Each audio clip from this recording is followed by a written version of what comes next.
Good evening. We're back with another episode of the Lord of the Rings LCG Progression Series, and this is a card review of the Blood of Gondor Adventure Pack. So far, I would say this entire series of adventure packs in this cycle have been disappointing. They haven't really introduced any new concepts, power upgrades, ways to play, really anything of note, in my estimation. Faramir is interesting, but not interesting enough to really say, like, this is a good cycle. So, pretty disappointing. Outlands was interesting, but it could have been developed more. Gondor was interesting, but kind of abandoned and not developed enough. Bit puzzling, conceptually, from a design point of view. Kind of treading water here, I would say, in this cycle. Let's take a look here and see what we got. The hero for this adventure pack, which is the Blood of Gondor, is Caldara. 8 threat, 2/1, 2/3 health. Discard Caldara to put one spirit ally from your discard pile into play for each other hero you control with a printed spirit resource icon once per game. But you discard your hero? This better be some pretty darn good allies to justify discarding a hero. When would that ever be good? There's no combination of two allies in Spirit that I can think of that would make that good. Even if you were playing Monosphere Spirit. That's puzzling. It's like a joke without a punchline. I don't get it. The threat's not that good. The stats are definitely not that good. What a curious hero. Can't imagine if I didn't know it was in this adventure pack and I bought it and now pops that hero. I'd be like, what? Maybe it makes sense later. I don't know. Maybe there's cards coming that make this make sense. Let's assume. Let's come back to it, I guess, because right now there are no two spirit allies that make this worth it. Discarding a hero, that's huge. Wow. I don't get it. Squire of the Citadel. 1 cost 0/0/1, 1 health. After Squire of the Citadel leaves play, add 1 resource to a Gondor hero's resource pool. So it's a free chump block. That's a fine card. As long as there's no consequence for leaving play.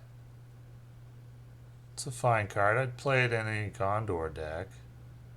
It's weak late game. Doesn't scale up well.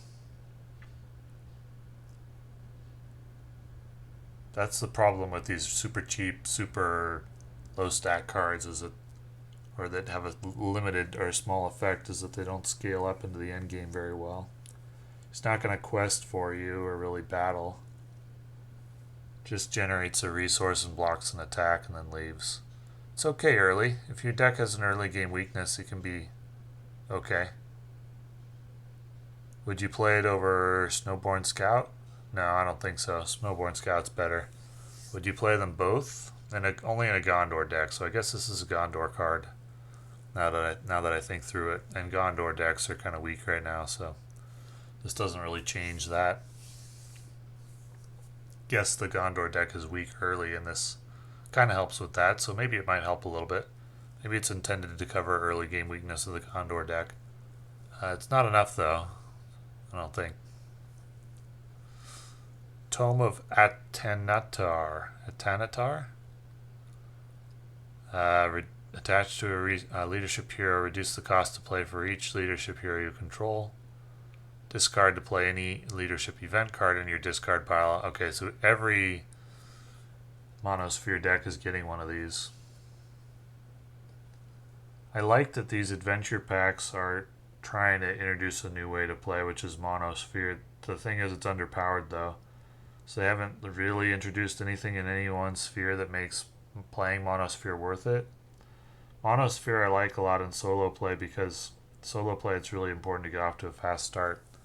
And Monosphere allows you to play a 3-cost ally on your first turn, which reduces the likelihood that you'll have a slow start. But there are almost always cards for multiple spheres you want to play. Currently, dual sphere is probably my favorite for solo play. And I haven't seen anything that makes Monosphere, that elevates Monosphere above dual sphere right now. But I'm open to the possibility in the future if they keep pushing this. And I like the concept. Conceptually, I'm a fan. Is this a good card in a Monosphere deck? Tomb of Atenator? What would you play from your discard pile in his event? Could play a very good tail. That could be good in my Rohan and Rohan Secrecy deck. Could play Timely Aid. I like that card a little bit. It might be the best for one of these Monosphere cards. Well, currently you can't make a Secrecy deck that's leadership. They don't have a low threat hero, Monosphere Leadership. But let's say you ran one leadership hero. Would you play this card to get a 3-cost very good tail? Or a 3-cost Timely Aid? Well, you still have to pay for it. So it'd be like a 4-cost or 7-cost Timely Aid. Would you play it for a 3-cost very good tail?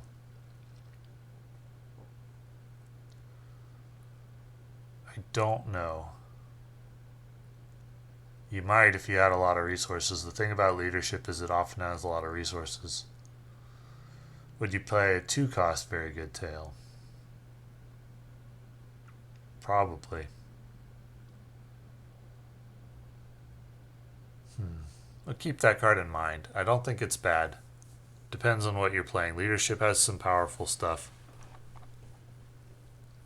Keep it in mind. It's not a reason on its own to play Leadership Monosphere. But it could be a good supporting card. Guthlof. 3-cost 1/1/2. Rohan. If there's at least one Rohan hero in play, lower the cost to play by 1. So it'd be a 2-cost 1/1/2. He's still not good. If there's at least one Gondor hero in play, Guthlof gains Sentinel. It's not good. It's understated. 2/1/1/2 isn't good. Even with a Rohan hero in play, it's not good. It's got Rohan synergy, but it's also unique. Yeah, it's not good. Unless they really buff Rohan synergy or Tactics Rohan synergy or something. The Hammerstroke. 2-cost and counter action, engage each enemy in play. What? So that's useless in solo. I mean, unless you have a lot of enemies in the staging area, you can only optionally engage one per turn. They're all higher threat than you, and you want to engage them all at once. But wow, is that niche? That's incredibly niche. That's not a good card. The 99%, over 90% of the time is going to sit in your hand and do nothing. I guess you could troll your friends in multiplayer, or like take one for the team and draw all the enemies to you and then die. Is that good? 3 3-cost 1/1/2, 2 health. Gondor. Discard the top 3 cards of your deck to put Emery into play from your hand. Does that mean for free, or do you still have to pay 3 for it if you do it that way? Under any player's control, then if any of the discarded cards have Tactics, Lore, or Leadership Sphere, discard Emery. Wow, so not only it's a Monosphere Tactics card, but Monosphere Tactics cards are probably usually going to still run like Steward of Gondor. So you could end up discarding Emery. And it's only a 1/1/2. This isn't a good card. A free 1/1/2 would be okay. Nothing special. But okay, but a free 1/1/2 with a chance of doing nothing isn't good. Just isn't good, and a 3-cost 1/1/2 is terrible. Children of the Sea, 0-cost, choose a Sylvan or Noldor ally you control. That ally gets +2 willpower until the end of the phase. At the end of the phase, shuffle that ally into its owner's deck if it's still in play. +2 questing, and you lose the ally at the end of the phase. Boy, that's not good. Unless you're going to lose the ally already anyway and you don't have anything else to do with it. Except quest. But that's niche. Right now, that's not good. Even if it just gave you 2 willpower for 1 turn.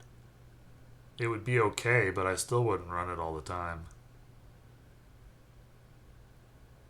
Even if it didn't have the negative effect, I wouldn't run it all the time. So I don't think that's a good card. Boy, really weak cards in this AP. Really, really, really weak. Anborn. 4-cost 1/3/1. Exhaust to return 1 trap card from your discard pile to your hand. Well, if there were more good traps, this could be good. I mean, 3 attack is almost good. Almost, and you can get traps back. You'll need resources on lore to make this good. Probably Steward would need to be on lore. In a lore deck, though, if there were more good traps than just ranger spikes, this could be good, so we'll keep an eye on it for the future. Ranger spikes is the only good one, I think, right now. So if there's any more that come, this could be good. But you need cycle, and you'd need resources. But with those 2 things, this could be good. And another good trap. At least one other good trap.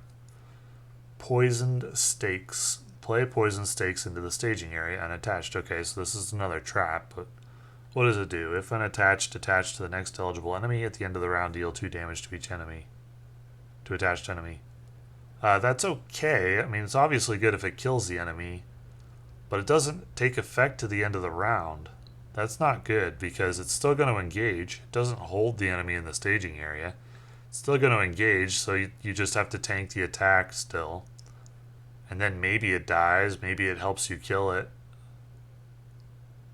I'd rather have a tactics card that straight up just deals 2 damage, and there are some options in that vein. Yeah, this is not a good card. It's like overcosted for what it does to compensate for it being off sphere. Usually tactics is the damage cards. So that's not a good card. Well equipped, 0 cost. Discard the top 2 cards of your deck. You may attach 1 attachment card discarded by this effect to an eligible dwarf character in play. What are the odds of that? Usually you're running what, like 7, 8 attachments, maybe 9. Usually something like that for me, maybe 12. So it's like 1 in 5 or 6, between 1 and 5 or 6 that you'll, well, 2 chances out of 1 in 5 or 6 that you'll get an attachment. I don't think that's a high enough chance to justify the card. A lot of the time it's going to do nothing.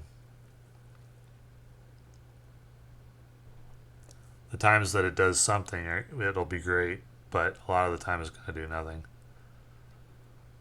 So I don't think this is good. It does nothing too often. Not a single card I would consider good in this AP. With a note on Tomb of Atanatar for the future. Oh, that's curious. In the title of the card, they spelled it differently than in the text. It's Atanatar in the title and Atanator in the card text. Is that correct? Whoops. Anborn will have a pin in him as well. He could become good later. But given the pattern of their development so far, they're just abandoning concepts after introducing them, so I wouldn't be surprised if we never see another trap again. And if that's the case, Anborn's not good.